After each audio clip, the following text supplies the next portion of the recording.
കേരള നിയമസഭാ തെരഞ്ഞെടുപ്പുമായി ബന്ധപ്പെട്ട് ദേശീയ തലത്തിലും പ്രാദേശിക തലത്തിലുമൊക്കെയായി നിരവധി സർവേ ഫലങ്ങൾ പുറത്തു വരുന്നുണ്ട്. ഈ തെരഞ്ഞെടുപ്പിൻ്റെ ഒരുക്കങ്ങൾ തുടങ്ങിയ ഘട്ടം മുതൽ തന്നെ ദ ജേണോ പ്രിയപ്പെട്ടവരിലേക്ക് എത്തിച്ചുകൊണ്ടിരിക്കുന്നത് ടീം PSR എന്ന ഏജൻസിയുടെ സർവേ ഫലങ്ങളാണ്. ദേശീയ തലത്തിൽ വിവിധ സ്ഥാപനങ്ങളിലായി പ്രവർത്തിക്കുന്ന പൊളിറ്റിക്കൽ അനലിസ്റ്റുകളുടെ കൂട്ടായ്മയാണ്. അവർ ആധികാരികമായി നടത്തുന്ന ആ സർവേ ഫലങ്ങളുടെ 3 ഘട്ടങ്ങളും നമ്മൾ വിശദമായി തന്നെ ചർച്ച ചെയ്തിരുന്നു. 4ാം ഘട്ട സർവേ ഫലവും ഇപ്പോൾ പുറത്തു വരികയാണ്. അതായത് മാർച്ച് 22-ന് തുടങ്ങി 29-ന് അവസാനിക്കുന്ന ആഴ്ചയിലെ കേരളത്തിൻ്റെ ട്രെൻഡ് എന്താണ് എന്നുള്ളത്. അതിന് തൊട്ട് മുമ്പത്തെ ആഴ്ച മാർച്ച് 15 മുതൽ 22 വരെ സ്ഥാനാർത്ഥികളൊക്കെ കളത്തിലേക്ക് ഇറങ്ങി എല്ലാ പ്രഖ്യാപനങ്ങളും പൂർത്തിയായതിനു ശേഷമുള്ള അവസ്ഥ എന്താണ് എന്നുള്ളത് നമ്മൾ ചർച്ച ചെയ്തിരുന്നു. UDFന് 85 സീറ്റ് വരെ നേടാനുള്ള സാഹചര്യമുണ്ട് എന്ന് പറഞ്ഞ ഇടത്ത് നിന്ന് ഈ മാർച്ച് 22-ന് തുടങ്ങി 29-ന് അവസാനിക്കുന്ന ആഴ്ചയിലേക്ക് എത്തുമ്പോൾ കാര്യങ്ങൾ തകിടം മറിയുകയാണ്. അപ്പോൾ കേരളത്തിൻ്റെ രാഷ്ട്രീയ സമവാക്യങ്ങൾ നമുക്ക് എളുപ്പത്തിൽ പിടികിട്ടാൻ ആവാത്ത വിധത്തിൽ മാറി മറിയുന്ന സമവാക്യങ്ങളിലൂടെ കടന്നു പോവുകയാണ് എന്ന് വ്യക്തമാക്കുകയാണ് ഈ സർവേ ഫലം.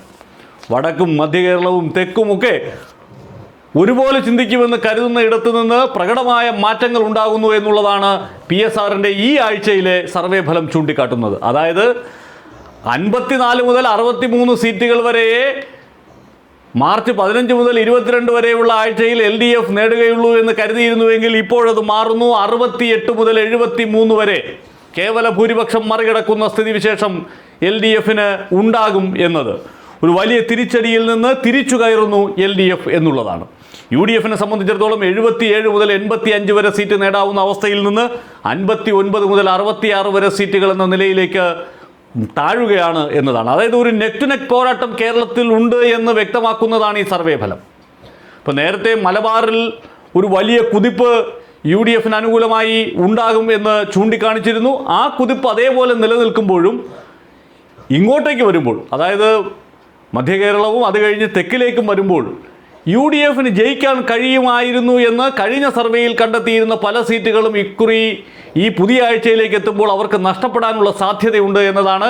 അതിൻ്റെ പ്രധാന കാരണമായി ഈ സർവേ ചൂണ്ടിക്കാട്ടുന്നത് സിറ്റിംഗ് MLAമാരുടെ പ്രകടനമാണ്. ഇപ്പോൾ സർക്കാരിനെതിരായിട്ടുള്ള ഒരു വികാരം, 10 വർഷമായുള്ള ഒരു സർക്കാർ മാറണമെന്നുള്ളൊരു വികാരം ഒരു വശത്ത്, മറ്റൊരു വശത്ത് ഈ ന്യൂനപക്ഷങ്ങളുടെ ഏകോപനം മലബാറിലൊക്കെ ഉണ്ടാകുന്നുണ്ട് എന്നുള്ള സൂചന. അതിനിടയിലും സിറ്റിംഗ് MLAമാർ മോശമല്ലാത്ത പ്രകടനം കാഴ്ചവയ്ക്കുന്നുണ്ട് എന്നതാണ് LDFന് ഗുണകരമാകുന്ന കാര്യം.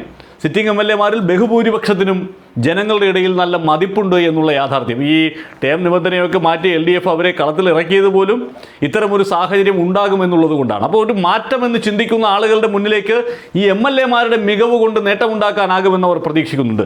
NDAയെ സംബന്ധിച്ചും ഈ പുതിയ ആഴ്ചയിലേക്ക് എത്തുമ്പോൾ മാറ്റമുണ്ട്.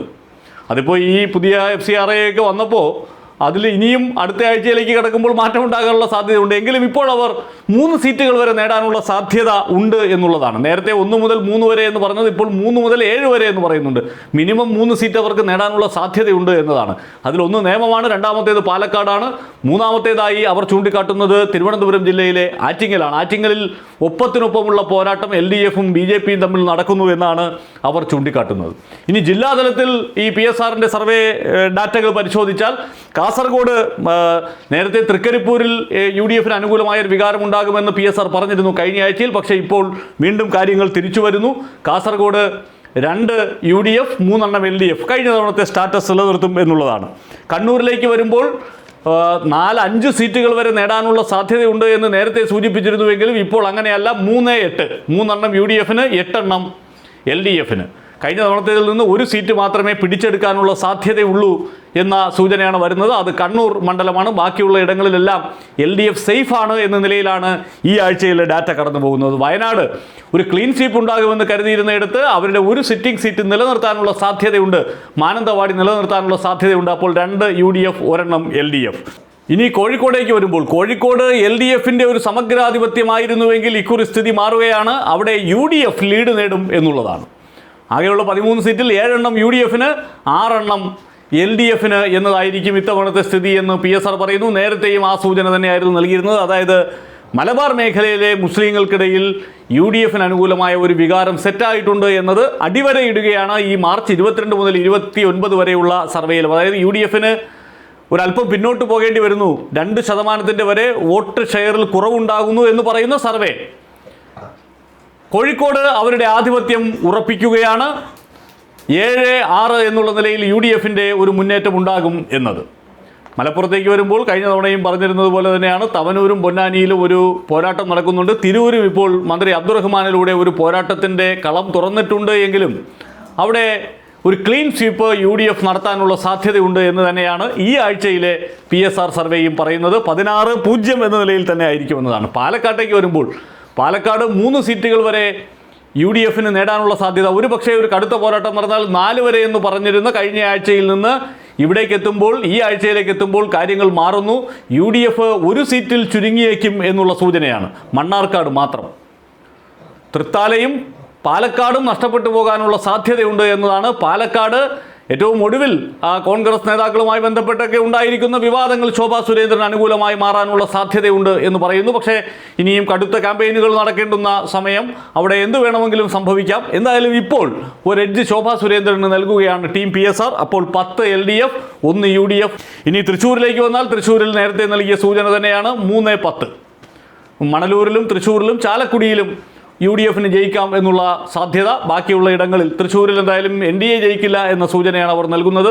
മോദിയുടെ ഈ വലിയ റാലിയൊക്കെ ഉണ്ടാക്കി ഇമ്പാക്റ്റ് എന്ത് എന്നുള്ളത് അടുത്ത ആഴ്ചയിലെ സർവേ ഫലങ്ങൾ പരിശോധിക്കുമ്പോൾ നമുക്ക് വ്യക്തമാകും. എന്തായാലും 29-ാം തീയതി അവസാനിക്കുന്ന ആഴ്ചയിൽ അവിടെ BJPയെ സംബന്ധിച്ചിടത്തോളം പ്രതീക്ഷ വയ്ക്കേണ്ട, അവർ 3-ാം സ്ഥാനത്തേക്ക് പിന്തള്ളപ്പെടും എന്ന് തന്നെയാണ് സർവേ പറയുന്നത്. 10-3 എന്ന നിലയിൽ LDFിൻ്റെ സമഗ്രാധിപത്യം തൃശ്ശൂരിൽ തുടരും എന്നത്. എറണാകുളം ഒരു ക്ലീൻ സ്വീപ്പ് പ്രതീക്ഷിക്കുന്ന സ്ഥലമാണ് UDF.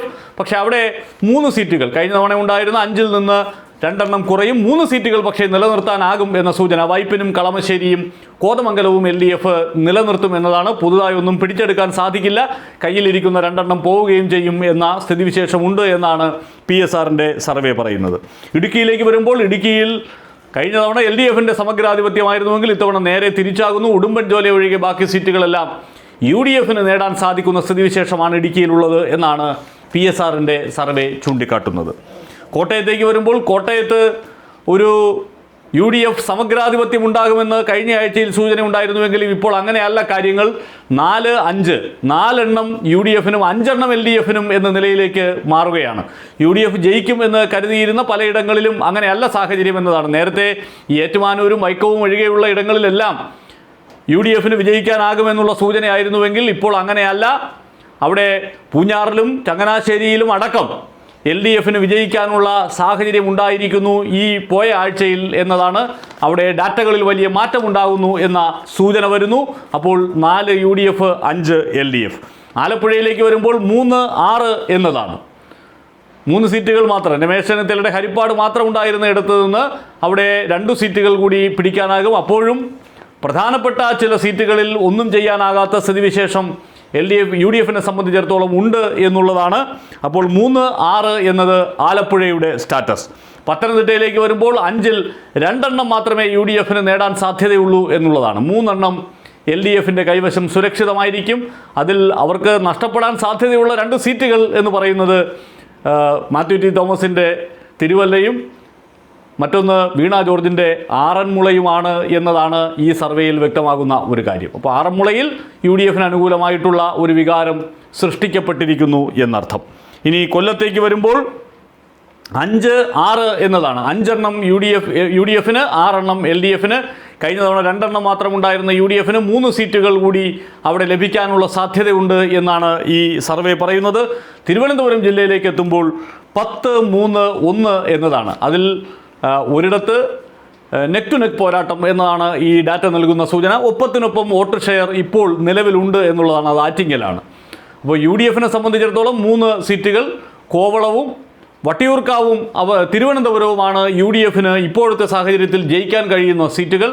നിയമം ഒരു നേരിയ മുൻതൂക്കം ഇപ്പോഴും BJPക്ക് ഉണ്ട്. കഴിഞ്ഞ ആഴ്ചയിലും ഉണ്ടായിരുന്നു, ഈ ആഴ്ചയിലും ഉണ്ട്. അപ്പോൾ കഴിഞ്ഞ ആഴ്ചത്തെ ഡാറ്റയിൽ നിന്ന് തിരുവനന്തപുരം ജില്ലയിലും കൊല്ലം ജില്ലയിലും ഒന്നും വലിയ മാറ്റങ്ങൾ സംഭവിച്ചിട്ടില്ല. എന്തായാലും തെക്കൻ മേഖലയിലെ LDFിൻ്റെ ആധിപത്യം തുടരുന്നതോടൊപ്പം കോട്ടയം അടക്കമുള്ള ജില്ലകളിൽ ഒരു ചെറിയ തിരിച്ചുവരവിൻ്റെ സൂചന LDFിന് ഉണ്ടാകുന്നുണ്ട് എന്നുള്ളതാണ് ഈ ആഴ്ചയിൽ ഉണ്ടായിരിക്കുന്ന പ്രകടമായിട്ടുള്ള മാറ്റം. അങ്ങനെ ഒരു നേരിയ മുൻതൂക്കം, 71, 72 സീറ്റുകൾ വരെ, ഈ പരമാവധി 73 എന്ന് പറഞ്ഞാൽ സ്വാഭാവികമായി 68, 73 എന്ന് പറയുന്ന റേഞ്ചിനകത്ത് 71, 72 സീറ്റ് BJP 1-2 സീറ്റുകൾ നേടിയാൽ അതും വളരെ ക്രൂഷ്യലാകുന്ന ഒരവസ്ഥ. 68 സീറ്റുകൾ വരെ 66 സീറ്റുകൾ വരെ നേടാനുള്ള സാധ്യതയാണ് UDF ഈ സർവേയിൽ കൽപ്പിക്കുന്നത്.